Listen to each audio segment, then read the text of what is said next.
হিলি স্থল কাস্টমস স্টেশনে 1 থেকে 11ই আগস্ট পর্যন্ত ভারতীয় গাড়ির সংখ্যা 229টি, আর পণ্যের পরিমাণ 6,248 মেট্রিক টন।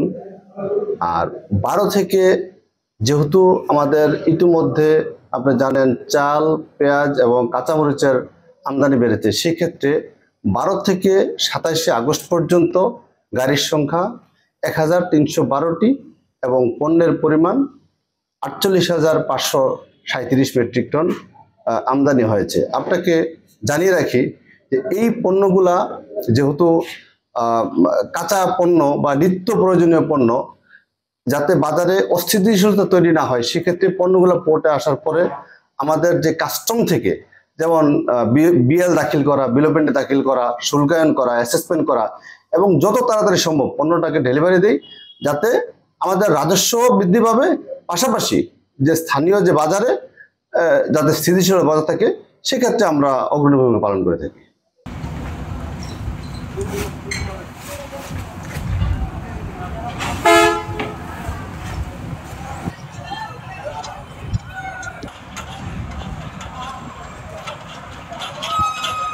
এখন বর্তমান অবস্থায় পারামার গাড়ি বেশ সুন্দরভাবে ঢুকতেছে, আসতেছে। আমাদের কাজটা ইনশাল্লাহ ভালো হচ্ছে, এতে আমাদের পরিবার ভালোভাবে চলতে পারছে। মাঝখানে আমাদের যে দুর্দশা ছিল, এক মুঠ ডাল ভাত খাবো বউ নিয়ে, তাই খেতে পারিনি আমরা। এর আগে ইন্ডিয়া থেকে গাড়ি ঘোড়া কম আসছিল, আমাদের কামাই কম হয়েছে। এখন গাড়ি ঘোড়া সুন্দর আসতেছে, আমাদের কামাই সুন্দর হচ্ছে।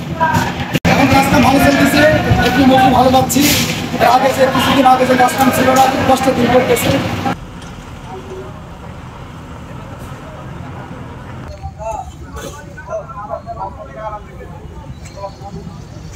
হিলি স্থলবন্দরের আমদানি রপ্তানি আগের থেকে অনেক বৃদ্ধি পেয়েছে। বিশেষ করে 12ই আগস্টের পর থেকে, মানে চালের অনুমতি দেওয়ার পর থেকে বন্দরের পান সঞ্চালনতা ফিরে এসেছে। আজকে চাল ঢুকেছে 134 গাড়ি, সর্বমোট আজকে গাড়ি ঢুকছে 146 গাড়ি। আর সবচেয়ে ভালো বিষয় হচ্ছে যে আমাদের এখানে এক্সপোর্টের গাড়িগুলো আগে যেটা ছিল না, এখন এক্সপোর্ট হচ্ছে।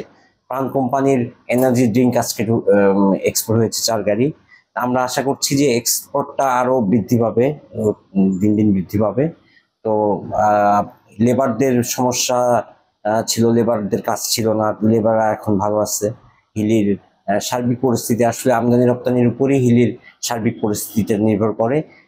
এই কারণে হিলি পোর্টটা সচল থাকলে গোটা হিলির অর্থনীতি সচল থাকে।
সুন্দর